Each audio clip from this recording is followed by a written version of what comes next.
Donc un petit peu pour maintenant introduire la journée et sa thématique, donc la découverte de la rencontre de l'autre. Un petit rapport au témoignage 14-18, si vous lisez les cahiers de Louis Barthas.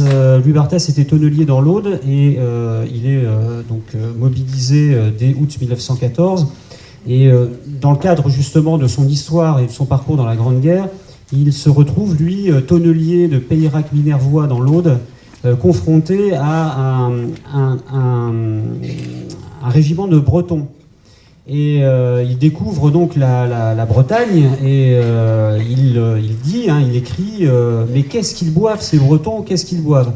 Lui, du Midi, tonnelier, dont l'image est écornée aussi dans cette France du début du XXe siècle par le stéréotype du méridional soifard et évidemment fainéant.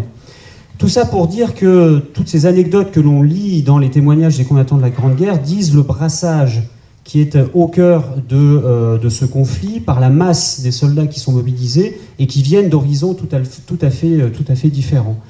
Et que ce soit dans les troupes américaines, dans les troupes françaises ou dans d'autres encore, vous allez avoir cette mobilisation des minorités, des coloniaux, des natives, qui vont rencontrer les soldats des métropoles, les soldats d'autres régions et d'autres mondes. Et il était intéressant, il nous semblait, en tout cas dans cette problématique très contemporaine aussi, de comment accueillir l'autre. Et je pense qu'on a une actualité aujourd'hui autour des migrants qui est tout à fait pertinente, par ce regard dans le passé, de se dire finalement dans la Première Guerre mondiale, comment est-ce que l'on a accueilli cet autre qui vient d'une autre région, cet autre qui fait partie de la nation mais que l'on découvre aussi en guerre, qu'est-ce que l'on fait, comment est-ce que l'on vit cette altérité dans la Première Guerre mondiale. Et donc pour commencer, je laisse la parole à Jean-Yves Le Naour qui va donc traiter de cette inversion du regard en quelque sorte, puisque nous aurons beaucoup à dire d'ailleurs cet après-midi sur le regard des troupes allemandes ou de la société allemande ou des troupes françaises sur l'autre et notamment le colonial. Inverser le regard, c'est-à-dire essayer de comprendre comment justement ces tirailleurs Afrique du Nord, tirailleurs sénégalais ou peut-être travailleurs, je ne sais pas, indochinois, ont pu voir leur arrivée en métropole, arriver dans cette armée et arriver dans la guerre évidemment face à l'ennemi. Donc Jean-Yves Le Naour est historien, il a beaucoup travaillé évidemment sur la Première Guerre mondiale mais sur d'autres thèmes. Il a publié depuis quelques années un regard à la fois chronologique mais aussi transverse sur la Première Guerre mondiale par l'année 1914, 15, 16, 17, 18. Alors je crois que l'année 18 a été publiée déjà depuis octobre dernier. Et donc cet après-midi, on aura l'occasion pour justement prolonger la réflexion que Jean-Yves nous propose ce matin, de participer à des ateliers de réflexion, de discussion, de présentation sur cette thématique du regard de l'autre, avant d'aller sur des visites de terrain aussi, qui sont importantes pour essayer de recomprendre à travers le paysage construit de la mémoire de la Grande Guerre, ce qu'elle a pu avoir comme impact dans l'histoire du XXe siècle et encore aujourd'hui. Voilà, je te laisse la parole. Merci beaucoup. Chers collègues, chers amis, merci Alexandre d'avoir rappelé que l'altérité, ça commence aussi en France, entre des gens du Nord et des gens du Midi qui, pour la première fois, bien souvent, se retrouvent dans un même cantonnement et des fois, ils ne parlent même pas la langue, la même langue. Donc parfois, effectivement, ça peut être problématique. Alors, la rencontre de l'autre. Alors pour se rencontrer, effectivement, il faut être deux. Mais bien souvent, cette rencontre, on en parle à partir du point de vue du Français qui découvre les autres. Et moi, ce que je vous propose, comme l'a présenté Alexandre, c'est d'inverser le regard. Qu'est-ce que pensent les coloniaux qui arrivent en France? Que pensent-ils de la France et des Français? Et je commencerai par ce proverbe africain. Si l'histoire n'a retenu que les exploits du chasseur et oublié ceux du lion, c'est parce que le lion n'a pas d'historien. L'histoire des troupes coloniales, elle est traditionnellement faite du point de vue du colonisateur, du commandement, du blanc. Pourquoi? Parce qu'elle est dépendante, cette histoire, de la production des archives. Et les archives sont produites par l'autorité coloniale. Ainsi, les tirailleurs sont souvent des objets, hein, ce sont des sujets, et ils ne sont pas toujours de véritables acteurs. On parle d'eux, on leur prête des sentiments, mais au fond, ces soldats sont muets, parce que leur parole, bien souvent, n'existe pas, hein, ou il faut aller la retrouver. Alors c'est ce que j'ai proposé de faire, c'est-à-dire que je suis allé voir le contrôle postal, qui a déjà été fort sollicité en ce qui concerne les soldats français, les poilus. On a énormément utilisé le contrôle postal, mais beaucoup moins en ce qui concerne les troupes coloniales. Et donc, en utilisant le contrôle postal, il est possible de retrouver la voix des tirailleurs de la Grande Guerre, mais pas tous, parce que les tirailleurs sénégalais restent difficiles à appréhender parce qu'ils étaient analphabètes dans leur grande majorité, sinon presque quasi-totalité. En revanche, les commissions de contrôle postal conservent des dossiers fournis concernant les tirailleurs indo-chinois, les tirailleurs nord-africains, les tirailleurs malgaches, donc qui nous permettent de dresser ici l'esquisse, hein, en une heure, on n'ira pas beaucoup plus loin, d'un vécu, d'un ressenti personnel, privé par rapport à la guerre, par rapport à la France, par rapport aux Français. Que pensent les soldats de l'Empire, de la France et des Français en guerre? Et surtout, est-il possible d'inverser le regard, de raconter la rencontre entre la métropole et les coloniaux d'un point de vue qui n'est pas celui du Français, de l'Européen? Alors au départ, il y a quelque chose d'enchanteur. Il y a une découverte presque exotique. Hein. On sort de son pays, on va parcourir des océans, des mers, et puis on découvre un nouveau pays, totalement différent. Et c'est un choc culturel d'abord. On commence par un choc culturel. Par exemple, lorsque des soldats débarquent à Marseille, qu'on se figure un peu la surprise d'un soldat, un soldat africain, qui découvre Marseille. En l'occurrence, je crois que c'est un tirailleur sénégalais. Excusez-moi, j'ai pas noté, j'ai pas fait de note de bas de page. Et qui écrit à sa famille que les rues à Marseille ne sont pas en terre. Les rues sont pavées. Les gens, y compris les enfants, marchent avec des chaussures. Ils ont tous des chaussures, hein, pour montrer la richesse de cette ville. Une ville immense, dit un tirailleur tunisien à propos de Tours. Tours, mais c'est une ville immense. Il vient, lui, effectivement, d'un petit bled de Tunisie. Alors Tours lui paraît quelque chose de fantastique. Un malgache désigne Bordeaux comme un paradis sur terre, Bordeaux. Bon. Et un indo-chinois affirme que Toulouse vaut 10 fois Saïgon. Alors, on peut discuter là-dessus, parce que quand même, Saïgon, c'était le petit Paris. Mais d'ailleurs, la cathédrale de Saïgon est construite en briques de Toulouse. On a fait venir les briques de Toulouse. On ne va pas construire la cathédrale de Saïgon en briques d'Indochine. Hein. Il fallait que ça coûte très cher au voyage. Alors, ces soldats, ces tirailleurs, sont très souvent issus du monde paysan. Et les coloniaux sont donc particulièrement attentifs aux questions agricoles. Alors, ils regardent la campagne, ils scrutent la campagne. Ils parlent de belles campagnes. Ils s'étonnent aussi c'est vert. La France, c'est très vert. C'est très vert. Les Indochinois disent, c'est très vert, c'est très fertile, mais tout en rizière sèche. Hein, il n'y a pas de rizière irriguée. Tout est en rizière sèche en France. C'est ce qu'ils voient par le train. Ils sont collés à la vitre du train et ils découvrent un nouveau pays. La propreté des villages les étonne. Les villages sont propres. Hein, et pourtant, il y a beaucoup. Les Américains, eux, quand ils arriveront en France, ils diront mais dans ces fermes, il n'y a pas l'électricité, il n'y a même pas l'eau courante, il y a le tas de fumier devant la porte, les animaux qui sont libres d'aller où ils veulent. Mais on est au Moyen-Âge ici en France. Hein. Ça, c'est aussi une autre rencontre. Hein. Tu nous en parleras, Michael, tout à l'heure. Il s'étonne aussi de la présence de machines. Ah oui, c'est encore très peu mécanisé les campagnes, mais néanmoins, il y a quand même quelques batteuses, etc.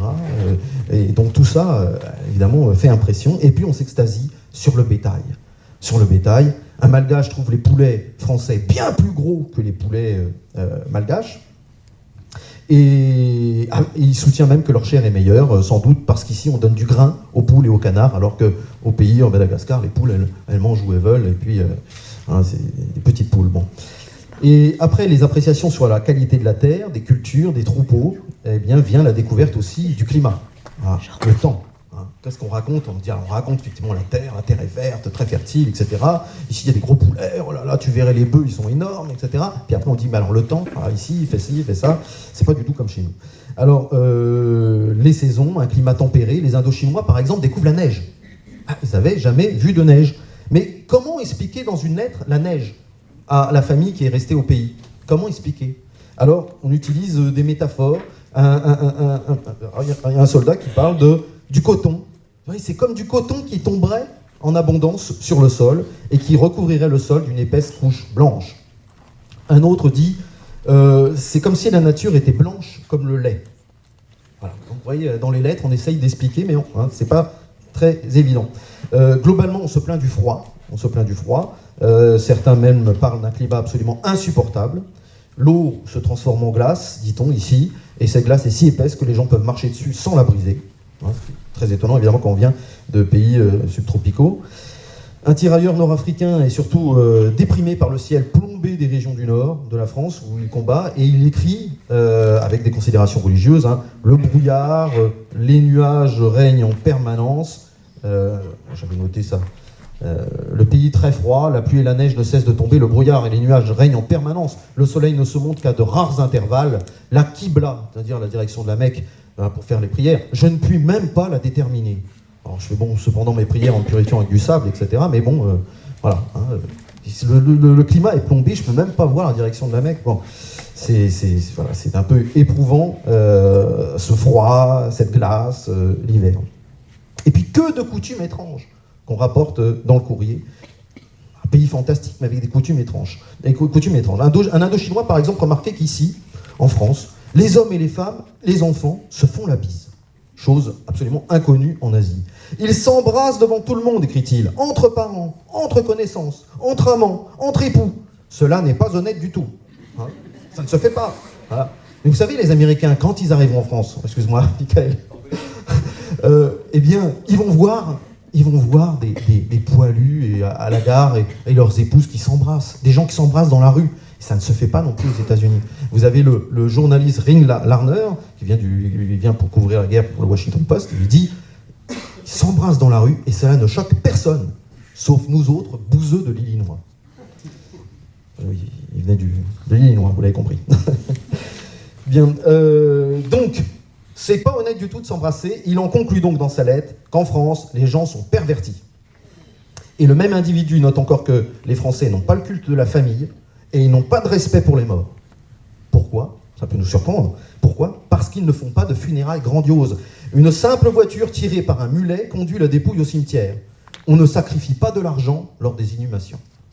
Oui, il n'y a pas ce sacrifice d'argent. Alors aujourd'hui, ils sont malins, maintenant on brûle du faux argent en Asie. On achète des faux billets et on brûle des faux billets. Ça coûte moins cher que de brûler quand même des vrais billets. Mais ce genre de réflexion sur la société française est malheureusement assez rare. On pourra difficilement en faire un ouvrage, ça pourrait être passionnant, comment on est vu, comment la France, les Français sont vus, mais c'est très difficile. Pourquoi? Parce que les lettres, les extraits de lettres dont je vous cite ici, ils sont relevés par qui? Par des contrôleurs, des militaires qui épluchent le contrôle postal. Et c'est pas ça qui intéresse les contrôleurs. Donc c'est vraiment au détour d'un rapport qu'on trouve parfois dans un extrait de lettre, quelque chose qui nous intéresse comme ça, cet émerveillement, cette surprise, cette désapprobation, cet étonnement devant les mœurs françaises. Tout cela indiffère complètement les commissions de contrôle postal.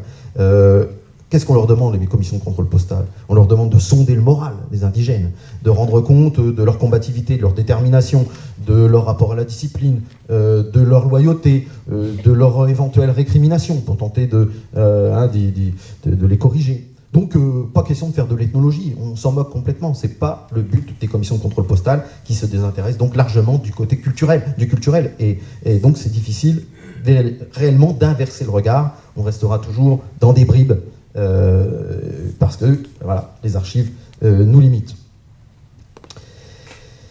Et puis sur la guerre, il y a une autre limite, c'est une limite culturelle qui relève directement du culturel, qui émane des coloniaux eux-mêmes, à la différence des lettres de poilus. Beaucoup de poilus s'étendent largement sur le quotidien du front, et ils s'étendent largement sur la guerre, sur leur quotidien, dans leurs lettres à l'arrière. Et bien les coloniaux, eux, parlent peu de la guerre. Ça peut paraître étrange, mais ils parlent peu de la guerre. Très peu de la vie dans les tranchées, très peu des combats. Alors on peut se demander pourquoi. Pourquoi ce silence? Alors, après avoir relevé se fait dans plusieurs rapports. Un contrôleur postal émet l'hypothèse que l'on n'en parle pas parce que l'on n'arriverait peut-être pas à se faire comprendre. Cette guerre absolument incroyable, comment la transcrire, comment en parler à sa famille restée au pays? Une tranchée, un trou, cette guerre de taupes, un avion, un char, des shrapnels, des gaz asphyxiants. C'est pas évident à raconter à des populations qui n'ont aucune image du conflit en tête. Alors, comme les mots manquent, eh bien, on touche parfois à une dimension presque merveilleuse, presque poétique, lyrique. Vous avez le sergent Kang, par exemple, qui est affecté à l'armée d'Orient et qui écrit en mars 1918 « J'ai vu les aéroplanes voler comme les feuilles de bambou un jour de typhon. Les sous-marins sont aussi nombreux que les poissons. Les troupes sur les routes peuvent se comparer aux tiges de riz sur nos rizières au 10e mois. » Et de fait, il y a quelque chose de fantastique. Et de fait, effectivement, la découverte d'un pays industrialisé, la découverte de la guerre moderne, touche au fantastique. Un Cambodgien n'en revient pas, il dit, déjà, il a pris le train pour la première fois de sa vie. Il prend le train. Et ce train passe dans des tunnels, sous la montagne. On a creusé la montagne. Les chemins de fer passent sous les montagnes, ici. Les avions volent au-dessus des nuages. Les sous-marins explorent le fond des mers. Il y a quelque chose d'absolument fantastique. La France, c'est un pays merveilleux. Il y a quelque chose de merveilleux, d'étrange, dans le sens littéral. Et quand on sort du registre du merveilleux pour tenter d'expliquer rationnellement la guerre, là, les choses se compliquent. Et voici, par exemple, le récit de la guerre, des causes de la guerre, par le caporal Jai du 73e bataillon, considéré dans les rapports du contrôle postal comme un des hommes les moins ignorants. Et donc il dit, ce caporal Jai, sur les causes de la guerre, les Allemands voulaient traverser la Belgique. Les troupes belges s'y opposèrent et leur chef demanda au général allemand quelles étaient ses intentions. Le général descendit de cheval et dit « Pourquoi m'interroger ainsi? Je marche contre la France parce qu'elle n'a pas tenu ses engagements. Par traité, elle avait promis de nous céder l'Indochine au bout de 30 ans. Et elle y est encore depuis plus de 59 ans et ne nous l'a pas donnée. Nous verrons bien qui sera le plus fort. » Le chef belge répondit « C'est fort possible. Il y a un tribunal des nations devant lequel la plainte peut être portée. Nous sommes tous solidaires, on ne se bat pas ainsi. Ramenez vos troupes, il est défendu de passer. » Oh, le général allemand entra dans une violente colère et jura à ses grands dieux qu'il passerait et conduirait ses troupes à Paris, où il resterait jusqu'à ce que la France ait fait amende honorable. Et voilà, les causes de la guerre, c'est un petit peu surprenant. Il y a de quoi s'interroger finalement sur ce que les tirailleurs savent de la guerre. Ils combattent, et souvent, c'est à peu près tout ce qu'ils savent, ils combattent l'allemand. Voilà. Et c'est souvent à peu près tout. Et comme vous l'avez entendu dans cet extrait, il y a cette idée que les Allemands voulaient prendre l'Annam, voulaient prendre l'actuel Vietnam. Et donc les Français, il y a une solidarité qui se crée avec les Français contre les Allemands, parce que les Allemands voulaient s'emparer de l'Indochine. Et on retrouve ça aussi dans le courrier d'Algériens, par exemple, qui disent, c'est pas qu'ils sont ravis de la domination française, mais ils disent, à tout prendre, il vaut peut-être mieux rester encore un peu sous la domination française que passer sous la domination allemande. Il y a vraiment l'idée que les Allemands veulent prendre l'Algérie. Voilà. Et on se bat aussi, en quelque sorte, pour ne pas devenir allemand. Ça peut paraître étrange, mais cette idée revient souvent. D'où l'idée d'une reconnaissance, parce que la France, on se bat à ses côtés, et elle se bat à nos côtés pour qu'on reste en quelque sorte libre sous domination française, qu'on ne devienne pas allemand. Il y a cette idée de reconnaissance. Et donc la France, c'est la protectrice, la France, c'est la civilisation, la France, c'est le progrès, c'est ces chemins de fer, ces avions, toutes ces choses, toutes ces machines, etc. Et il est fréquent de trouver des considérations sur la nécessité de profiter du séjour en France pour apprendre, pour se cultiver, pour ramener au pays en Indochine, par exemple, les mœurs françaises qui permettront le développement de la colonie. Près de l'encre, on devient noir. Près de la lumière, on devient brillant, dit un sergent indochinois, un sergent interprète. La clé du progrès réside donc dans la connaissance. Près de la lumière, on devient brillant. Dans une lettre à son oncle, il faut donc se mettre à l'école de la France pour être aussi développé. Dans une lettre à son oncle, le caporal Dionc remarque que tous les enfants vont à l'école en France. Tous. C'est interdit de ne pas envoyer ses enfants à l'école. Et la raison du développement de la France est là, dans l'instruction. Ici, l'instruction est poussée à un haut degré. Ceux qui n'envoient pas leurs enfants à l'école sont méprisés. L'État les punit. Même dans les régions dévastées par la guerre, les enfants continuent d'aller à l'école. Quelle différence avec notre pays. Un dessinateur, un ouvrier colonial à Tarbes dit qu'il faut imiter les Français pour devenir, je cite, un peuple civilisé comme les autres. Et même sentiment chez les Malgaches qui sont... excusez-moi, je regarde l'heure, parce que comme je suis bavard, il faut quand même que je regarde de temps en temps où j'en suis. Ça va, j'ai tendance à foncer. Les Malgaches, donc, ils sont conscients qu'ils pourront, après-guerre, trouver un métier bien rémunéré s'ils connaissent la langue du blanc, la langue du français.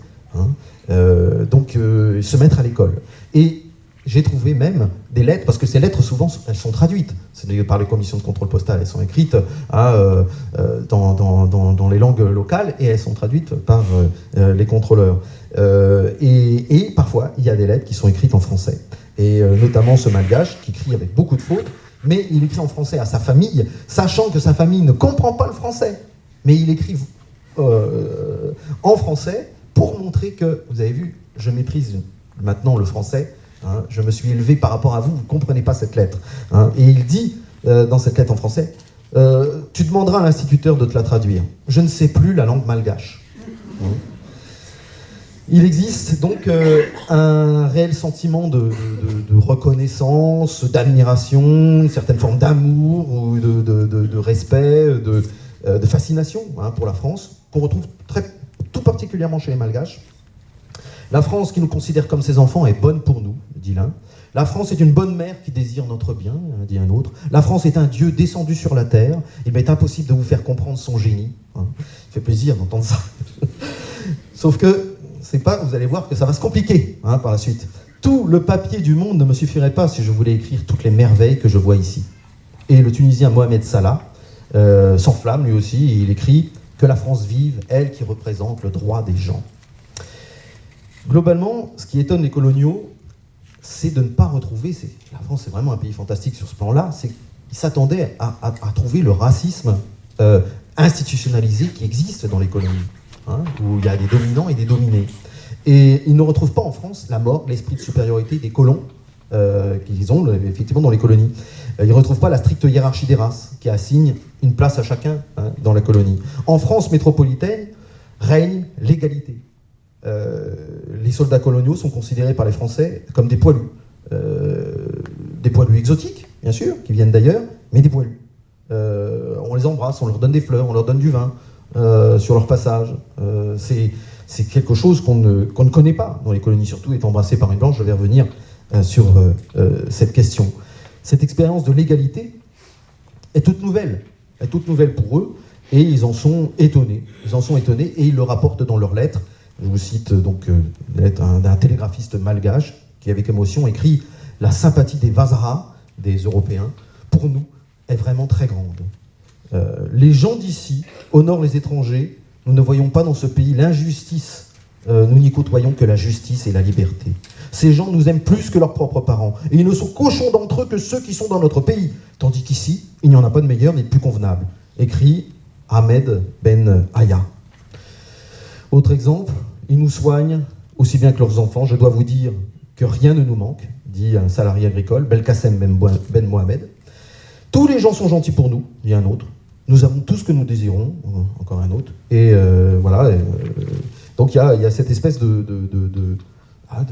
découverte d'un pays où règne une forme d'égalité, règne l'égalité, alors qu'on venait des colonies où il fallait baisser le regard devant le blanc, devant le dominant, qui vous donnait des ordres et qui vous méprisait. Un Cochin chinois confirme « Il y a une très grande différence entre le français de métropole et le français d'Indochine. » Et l'homme de décrire la France comme un pays enchanteur où il resterait bien, il s'installerait bien là, ici, il ferait sa vie, s'il n'avait pas de famille au pays qui l'oblige à revenir. Et on retrouve la même chose, excuse-moi Mickaël, je vais encore parler des Américains, parce que je travaille sur les Américains en ce moment. Alors, on retrouve la même chose avec les Noirs américains, les Afro-américains.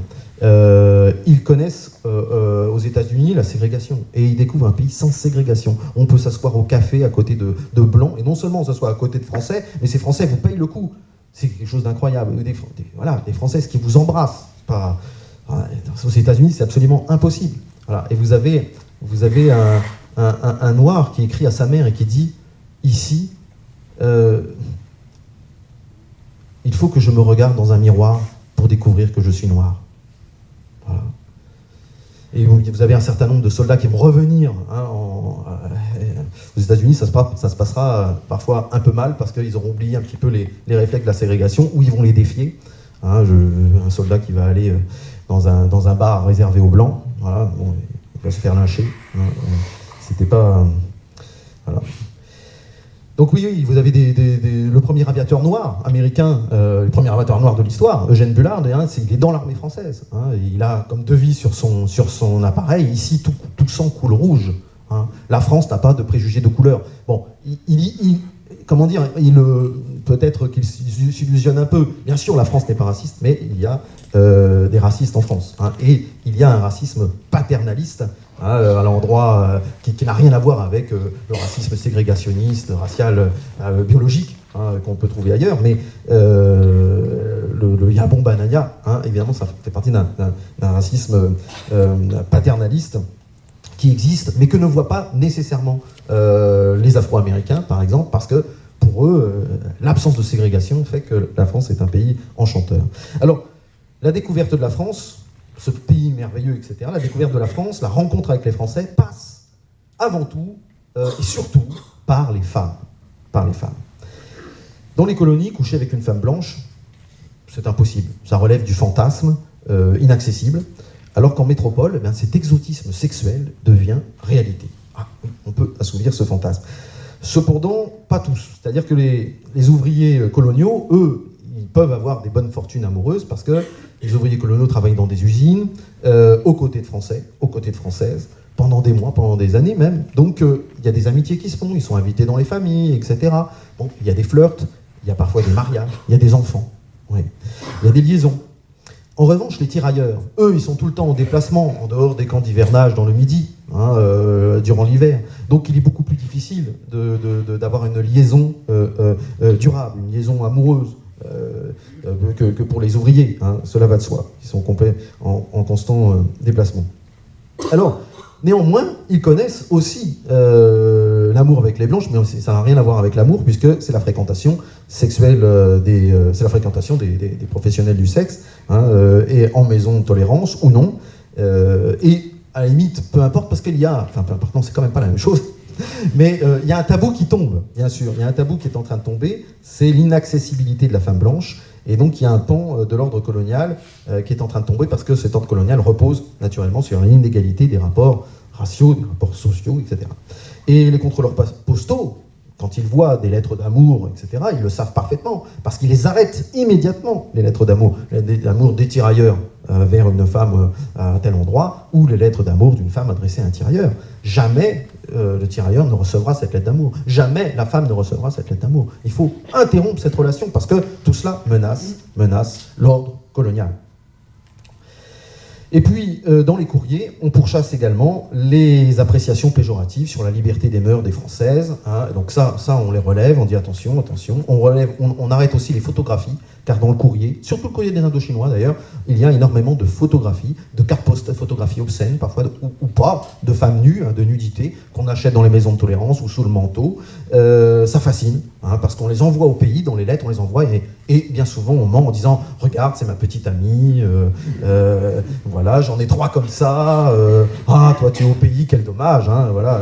Finalement je vais peut-être rester ici. » Voilà, on envoie ces cartes, ces photos, des femmes nues, des cartes postales illustrées. Voilà.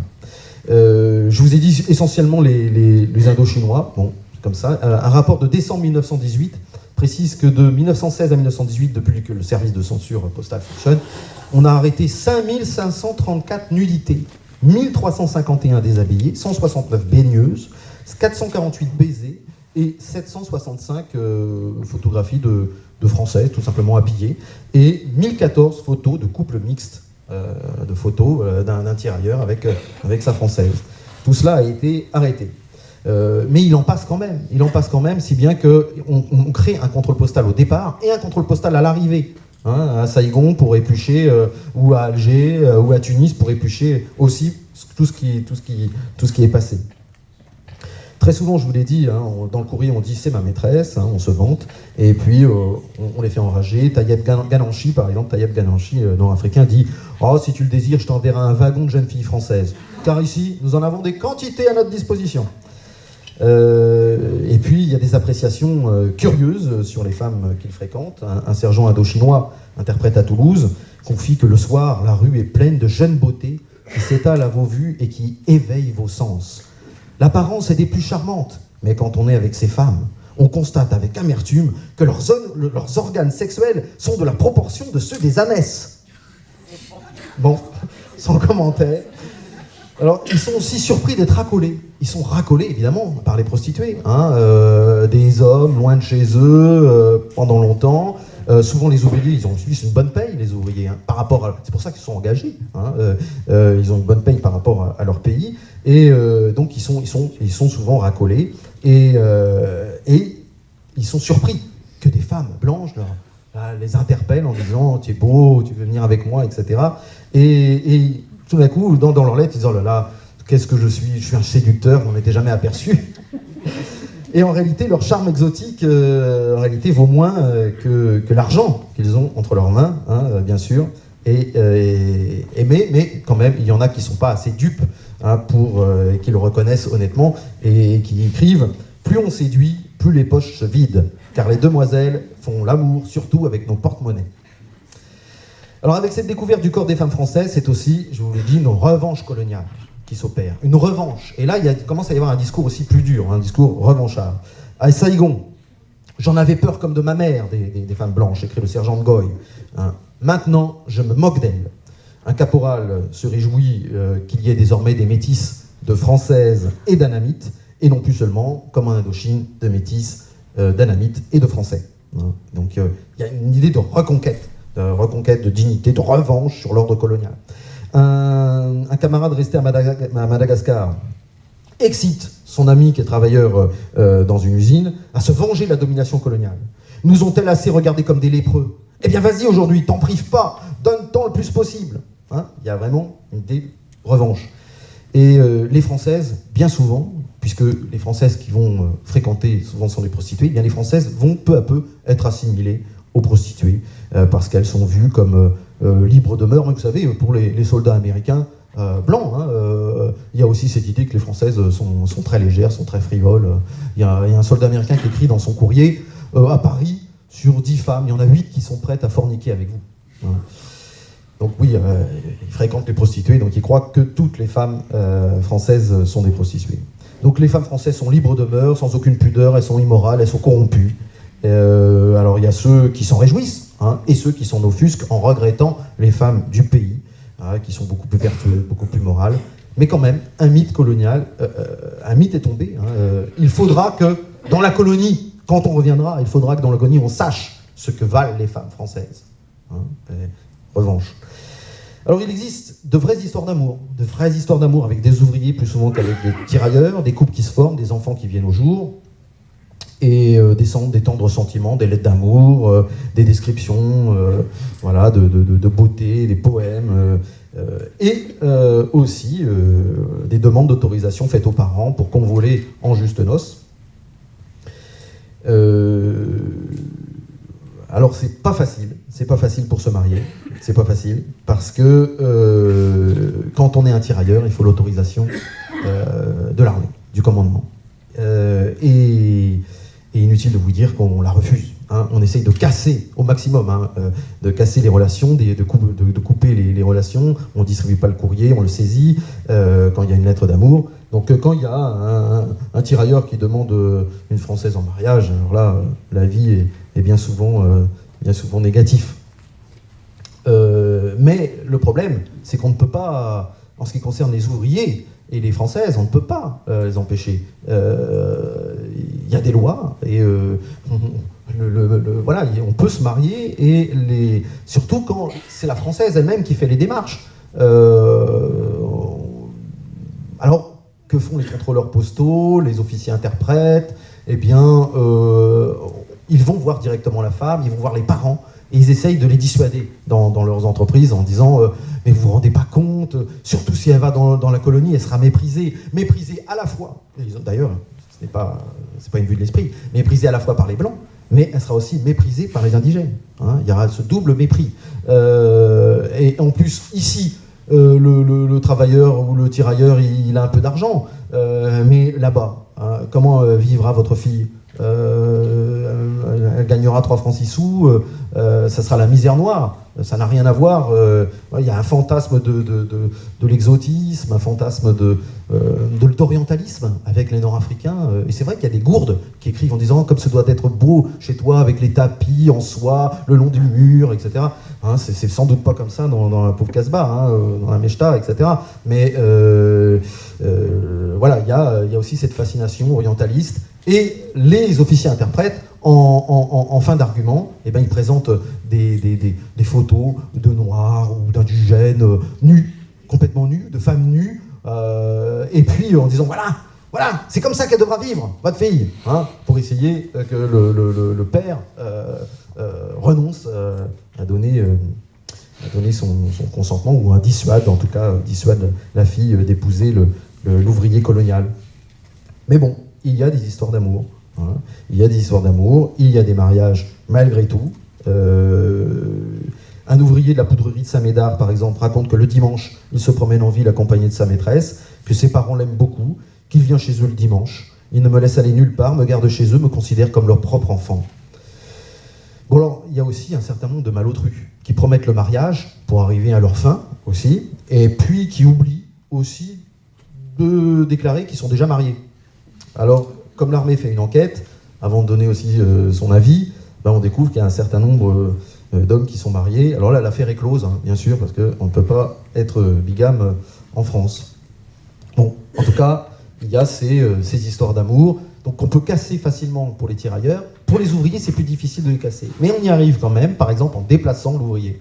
Vous avez un ouvrier à Toulouse, qui a une relation suivie, y compris un enfant avec une femme, il vit avec elle. Eh bien, on va le muter à Rennes. Hein, on va l'envoyer dans une usine de guerre à Rennes. Voilà. Et on essaye de casser la relation. Mais ça ne marche pas toujours, hein, parce que des fois, il y a des femmes qui les suivent. Et elles vont à Rennes avec leurs gamins, etc. Alors, ça, c'est... Voilà. À un moment donné, on finit par accepter que ces relations aient lieu. Et puis surtout, il ne faut pas que ces soldats reviennent, ou que ces ouvriers reviennent dans les colonies avec leurs femmes et leurs enfants métis. Donc il faut accepter à la fin qu'ils restent en France. Qu'ils restent en France parce que, en France, finalement, l'ordre colonial ne sera pas menacé. Tandis que s'ils reviennent à Madagascar, en Indochine, en Algérie, au Maroc, là, l'ordre colonial, évidemment, est menacé. Donc, restons en France. Si on ne peut pas casser, malgré toutes les tentatives, casser les unions, casser les histoires d'amour, eh ben, il faut les tolérer. Et effectivement, un certain nombre de soldats et d'ouvriers resteront en France, d'ouvriers chinois aussi. Voilà, il y a eu ces histoires d'amour et ces métis. Alors, si les femmes ont été le moyen un élément important de la rencontre, hein, et de l'intégration finalement à la France, eh bien, un certain nombre de soldats ne s'intègrent absolument pas, ou d'ouvriers ne s'intègrent absolument pas, et ne considèrent pas la France comme un beau pays, comme un pays merveilleux. Au contraire, ils sont pleins de récriminations. Alors, qu'est-ce qu'ils reprochent à la France et aux Français ? Pour eux, c'est pas un paradis. Hein, alors, c'est pas la majorité. Hein, la majorité, ils sont fascinés. Mais il y a cette minorité qui se plaint. Alors, les premières récriminations apparaissent notamment avec la question de la nourriture. L'intendance militaire, certes, s'efforce de répondre aux habitudes alimentaires des coloniaux et de respecter même les interdits alimentaires.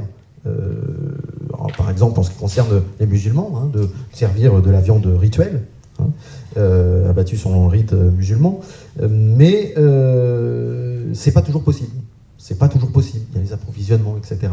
En ce qui concerne les Asiatiques, par exemple, que ce soit les ouvriers chinois, parce qu'on a fait venir plus de 100 000 ouvriers chinois en France, qui travaillent essentiellement dans le secteur britannique, mais il y en a aussi dans les secteurs français, et donc ils sont habitués et ils veulent manger du riz. Hein. Le problème en France, c'est qu'on n'a pas des approvisionnements de riz assez importants pour leur en donner tous les jours à la cantine.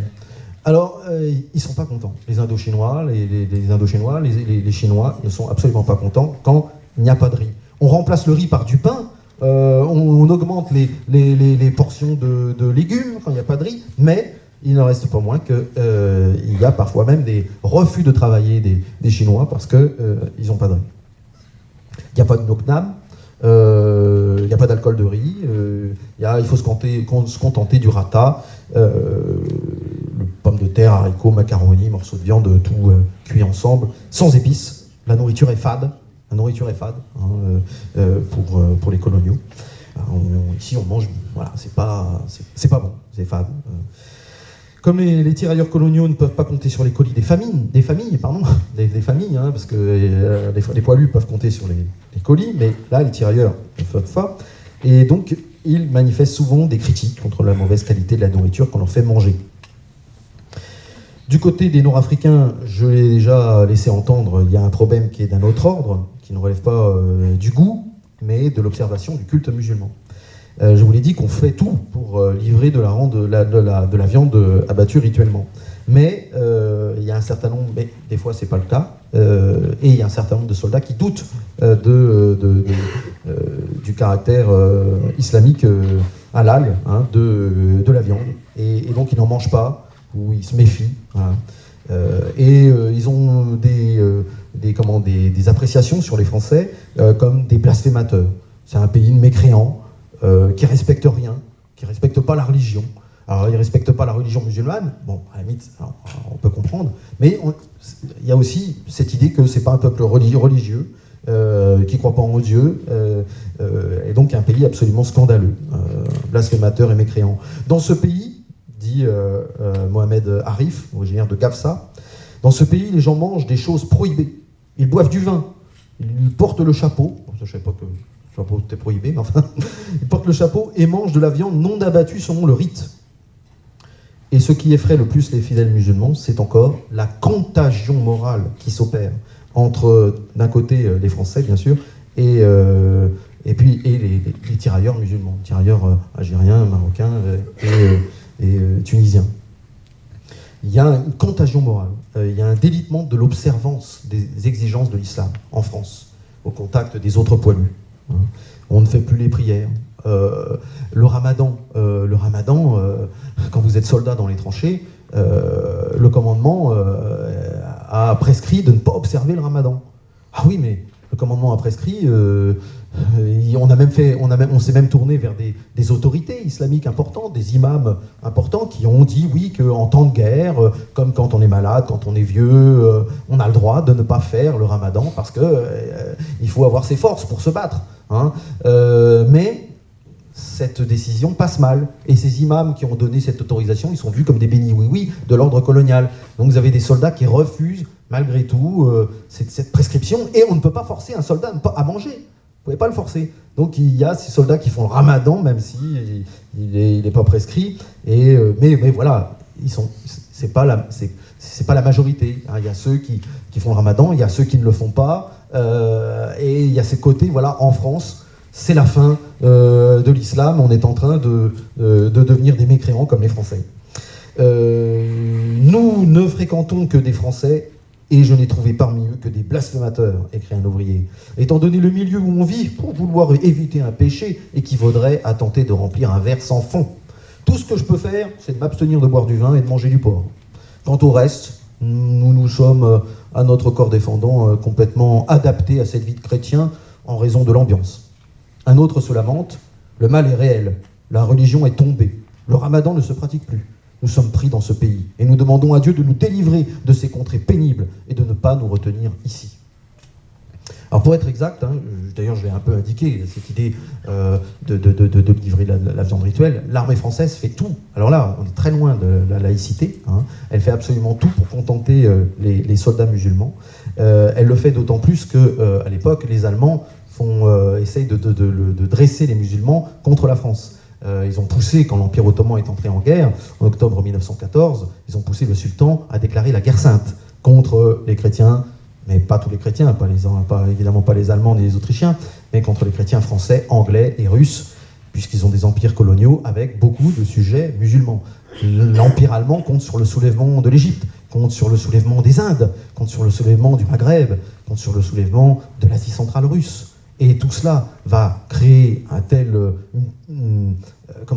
créer une paralysie dans les puissances coloniales, qui seront obligées de détourner un certain nombre de leurs soldats sur le front pour aller rétablir l'ordre, et ça avantagera évidemment l'Allemagne, et ça lui donnera la victoire. C'est un plan qui est fabriqué depuis longtemps, c'est pas un plan qui a été conçu là en 1914 avec l'entrée en guerre, depuis 1898 au moins, avec la visite de Guillaume II à Constantinople, au sultan rouge Abdulhamid, hein, le seigneur de la guerre SAI.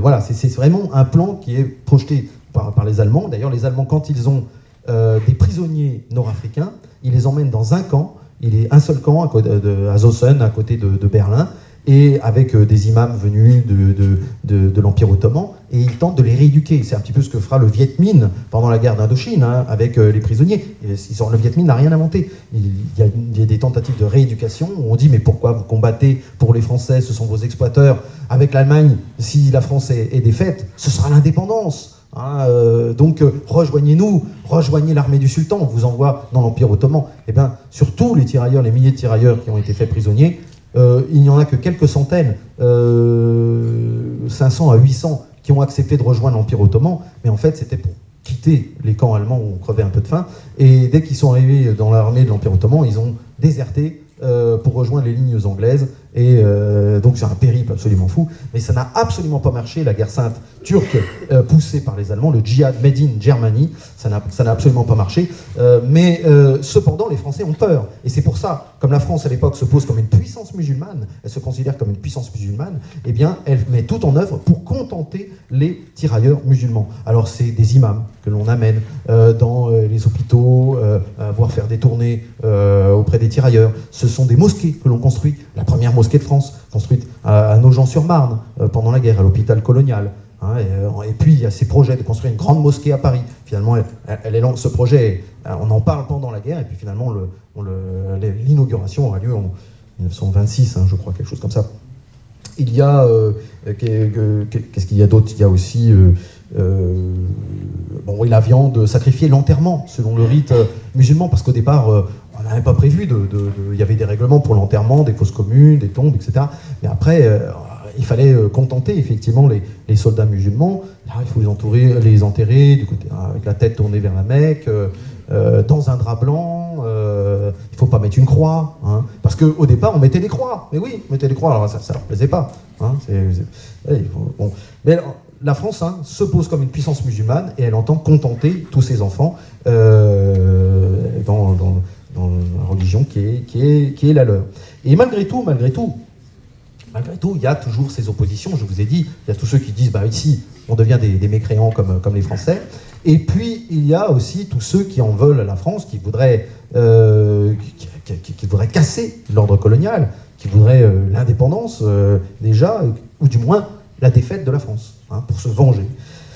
Et puis il y a ces soldats qui sont pleins de cafards, cafards de la lassitude, l'isolement, l'éloignement des leurs. Hein, ils n'ont pas le droit aux permissions. D'ailleurs, ils en souffrent parce que, par exemple, pour les Nord-Africains, par exemple pour les pieds noirs, ils obtiennent des permissions, les pieds noirs. Ils rentrent au pays. Et les tirailleurs algériens, non. Alors, ça leur pèse au bout d'un moment. Si bien qu'à un moment donné, on autorise les permissions. On les autorisait pas au début parce qu'on avait peur qu'ils ne reviennent pas. Et puis qu'ils disent que la guerre, c'est tellement dur, tellement violent, que cela tarisse le flot des engagements. Hein, parce qu'ils sont recrutés par engagement. Donc il faut donner une bonne paye, hein, bien sûr, une bonne solde. Mais si les soldats qui reviennent disent « Non, n'y allez pas », évidemment, alors on a préféré interdire les permissions. Mais comme on les donnait aux Blancs, aux Français d'Algérie, évidemment, ça créait là aussi de la colère, des récriminations. Alors, lassitude, je vous ai dit, envers une guerre qui s'éternise, cafard, et fatalisme. Alors, c'est un lieu commun que de parler du fatalisme des musulmans, mais on retrouve ce fatalisme dans leurs courriers, dans leurs familles. Ils disent « C'est la volonté d'Allah, voilà, nous souffrons, mais voilà, c'est comme ça. Armons-nous de patience. C'est Allah qui a voulu que nous soyons dans cette situation pénible, et sa volonté s'accomplit contre nous. » qu'Allah nous donne la force de supporter nos fatigues et nos maux. Et on sent monter le désarroi des Nord-Africains qui rêveraient de retourner au pays, qui se sentent prisonniers des événements. Mais vous savez, les poilus, eux aussi, se sentent prisonniers des événements, et eux aussi aimeraient bien retourner dans leur petit pays. Je suis triste, je suis affligé comme la colombe qui gémit sur la branche, écrit un tirailleur nord-africain, tandis qu'un autre conflit pleurait sur sa triste situation, loin des miens, isolé dans un pays étranger. De cette situation de dépression, de lamentation, on en arrive à la dénonciation de la France, j'en avais dit deux mots, qui les livre à la mort. La France qui les livre à la mort. Et donc vous avez ce discours, pleure ô mon œil, verse des larmes attristées. La France nous a dévorés, comme un troupeau de moutons, elle nous tond après nous avoir ligotés. Un autre, je vous demande de prier Allah de nous délivrer. Quant à ce pays de France, il n'est pas bon. Dieu m'a vaincu, dit un autre, et je suis aux mains des infidèles. C'est Dieu qui a voulu que je quitte le pays de l'islam pour venir dans un pays d'infidèles où je n'ai trouvé ni joie ni profit. Nous ne demandons qu'une chose à Dieu, c'est de nous délivrer. Le bey nous a vendus, disent les Tunisiens. Le chrétien fait bon marché de notre existence. Et on trouve même des combattants pour souhaiter la victoire de l'Allemagne.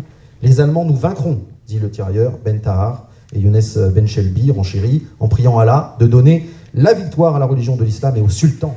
Donc il y a ces échos de guerre sainte qui parviennent aux tirailleurs. Il faut dire aussi que dans les premières lignes, quand on sait qu'on a des tirailleurs en face, les Allemands ils viennent avec des porte-voix, et puis ils font venir un Égyptien et hop, pour les haranguer en disant désertez, vous serez bien accueillis, etc. Bon, le problème c'est que l'arabe égyptien ou syrien, c'est pas le même que l'arabe tunisien, ils se comprennent, mais bon, ils voient bien qu'il y a une entourloupe là-dessus, alors généralement ils tirent dessus. Des fois ils affichent même le drapeau vert, les Allemands, ils brandissent le drapeau vert de l'islam pour inciter les tirailleurs à se rendre. Mais en règle générale, aussitôt les tirailleurs tirent dessus parce que c'est un blasphème. Tout d'un coup, vous avez des chrétiens qui brandissent le drapeau vert de l'islam et tout ça pour les appeler à la désertion, à l'indignité, alors on tire dessus. Ou alors on attaque pour essayer de récupérer le drapeau. Donc ça n'a absolument pas marché, les manœuvres allemandes, mais ça a plutôt conduit au contraire. Alors, oui, que la victoire soit donnée à l'Allemagne. Pourtant, les Allemands, ils sont tout aussi infidèles que les Français. Mais bon, il faut croire que leur statut d'allié de l'Empire ottoman, seule puissance musulmane indépendante, les absout de cette tare. Et un chant de lamentation est arrêté par la commission de contrôle postal de Marseille qui appelle à la même victoire contre les ennemis, à la victoire des ennemis de la France, la victoire de l'Allemagne. Ô mon Dieu, donne la victoire au sultan. Ô mon Dieu, accorde la victoire à notre État, car nous sommes avilis aux yeux des infidèles. Elle nous a attirés à elle et nous a pris sans notre volonté. Ce sont des infidèles et on ne peut avoir confiance en eux. Ô mon Dieu, distingue-nous de ces gens-là. Ne nous confonds pas avec eux. Laisse donc les Allemands les affaiblir à l'aide de ces armées. Donc ce genre de courrier témoigne évidemment, incontestablement, d'une dimension de revanche vis-à-vis de la puissance colonisatrice, voire d'un espoir d'indépendance qu'on trouve également sous la plume de plusieurs Indochinois, même si c'est plus rare, c'est un discours qui est plutôt marqué tirailleurs musulmans. On la trouve aussi dans le courrier de plusieurs Indochinois. Par exemple, un ouvrier du dépôt de Toulon, un soldat du dépôt de Toulon, qui prend ses désirs pour des réalités et qui dit « Ici, ces sales Français meurent de faim. Tous les jours, il y a des bateaux coulés. Cette guerre va leur apprendre à faire les malins. De toute façon, les Français seront battus. Les nourritures font complètement défaut. Ils vont mourir de faim. Je souhaite ardemment qu'ils soient battus. » Et un autre, à l'esprit pratique, fort heureux d'avoir appris à se battre, qu'on lui ait donné une arme, car si le ciel nous aide, nous pourrons un jour reconquérir notre pays. J'ai appris à me battre, un jour je retournerai les armes contre le colonisateur. Mais, encore une fois, je vous cite ces extraits de lettres, mais ce n'est pas majoritaire. Le plus grand nombre de tirailleurs, devant la puissance de la France, ils constatent cette puissance, et même s'ils détestent l'ordre colonial, ils pensent qu'ils ne s'en sortiront jamais, que la France est trop puissante. La France est 10 000 fois plus forte que la NAM. Toute insurrection est impossible. Je me suis rendu compte ici qu'il ne sera jamais possible de reprendre notre pays. La ruse, l'intelligence des Français est comparable à celle des dieux. La part de ces courriers hostiles à la France est assurément très minoritaire, je l'ai dit, mais ils disent quand même quelque chose de la lassitude des troupes, car ils sont associés à l'idée d'un retour au pays. Même la défaite, quand on souhaite la défaite, c'est quoi? C'est le prompt retour au pays. Hein, vivement la défaite pour qu'on retourne au pays. Voilà. Vivement la victoire pour qu'on retourne au pays. Et s'il n'y a pas la victoire, vivement la défaite parce qu'on veut revenir. La correspondance des Indochinois est remplie d'appréciations sur la supériorité des Allemands. C'est très étonnant. Il y a beaucoup de commentaires sur les Allemands, et même quand on les décrit comme terribles, des soldats terribles, eh bien, il y a une forme d'admiration pour leur force. Parce que les Français ne sont pas seuls. Il y a les Indochinois, il y a les Algériens, etc. Il y a tout l'empire colonial qui est là. Il y a les Anglais, les Australiens, les Néo-Zélandais, les Irlandais, les Sud-Africains, et il y a les Américains.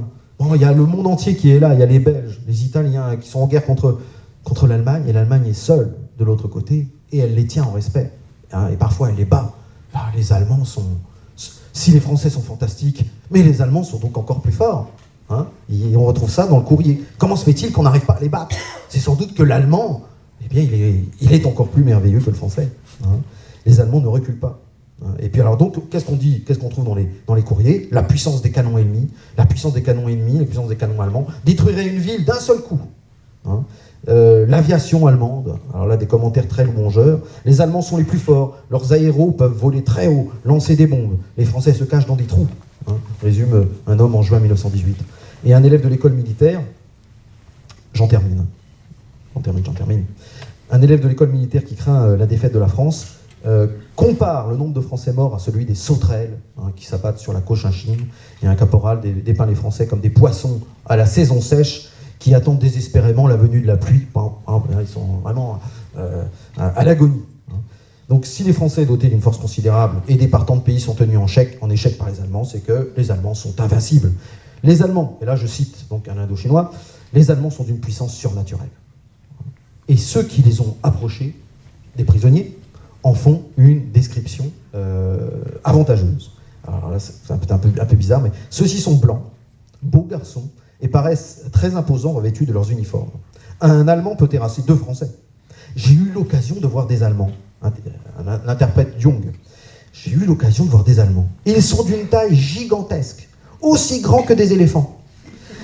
D'où leur force herculéenne. Quant à moi qui suis de petite taille, ils m'auront avalé avant que je me batte. Ils ont une physionomie effrayante. Donc, pour expliquer le choc de titan qu'il y a entre la France et l'Allemagne, et l'incapacité des Français à battre les Allemands, eh bien, un tirailleur trouve l'explication. Il affirme que les Allemands sont semblables aux génies célestes, tandis que les Français sont des génies terrestres. Or, le problème, dans la tradition, c'est que le ciel l'emporte toujours sur la terre. Ça, c'est très gênant. Il est, du point de vue français, bien sûr, il est en tout cas une raison de se réjouir de la fin de la guerre, quand elle arrive, parce que cela signifie le retour au pays. Enfin, on va retourner au pays. Un rêve, après plusieurs années de mauvais métier de soldat, exécuté machinalement, sans réfléchir, comme chez nous quand on cultivait les rizières, quand la saison était venue. L'adjudant Levanko n'y tient plus quand il apprend la paix, retourner en Indochine pour y vivre comme un simple Nyakwe, paysan. Quel bonheur! Reprendre la charrue, passer des jours, sinon heureux, du moins exempts de soucis, dans nos brousses indochinoises.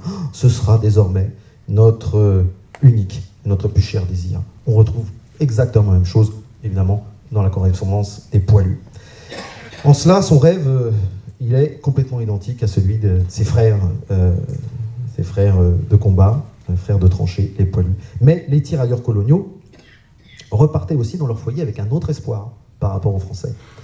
Une conviction, et même peut-être une assurance. Ils seraient bientôt faits citoyens français. Ils avaient combattu pour la France. Ils avaient versé leur sang pour la France. Ils seraient français. Ils s'en sont persuadés. Voici ce qu'on lit dans les courriers des Malgaches en janvier 1919, quand sonne l'heure du rapatriement. La France qui nous a vus à l'œuvre et nous a traités comme les siens, nous fera certainement tous citoyens. Un autre. Nous avons tous l'espoir de recevoir à notre retour à Madagascar le titre envié de citoyen français. Et l'adjudant Rakatomanga se délecte en disant « Bientôt, je vais être fier de porter le titre de français ». Il pense qu'il sera naturalisé dès son retour. Il n'imagine pas un seul instant que la mère patrie puisse être assez mesquine pour ne pas le récompenser après l'avoir sauvé des griffes allemandes. Et un caporal qui rêve lui aussi d'être français, qui rêve de cette récompense suprême, devenir français, est tout aussi convaincu qu'il va obtenir cette naturalisation à son retour, car ce serait un sacré grabuge si par hasard on nous considère comme des indigènes. Si par hasard on nous considère comme des indigènes. Ce ne sont plus des indigènes, ce sont des Français. Et vous savez la suite, ils ne deviendront pas français. Il n'y aura pas de grabuge pour autant, comme on le promettait, mais il n'y aura pas de grabuge. Mais la confiance placée dans la France et l'amour éprouvé pour elle en avait pris un coup. La France était sans doute un pays merveilleux, mais c'était aussi un pays ingrat. Je vous remercie.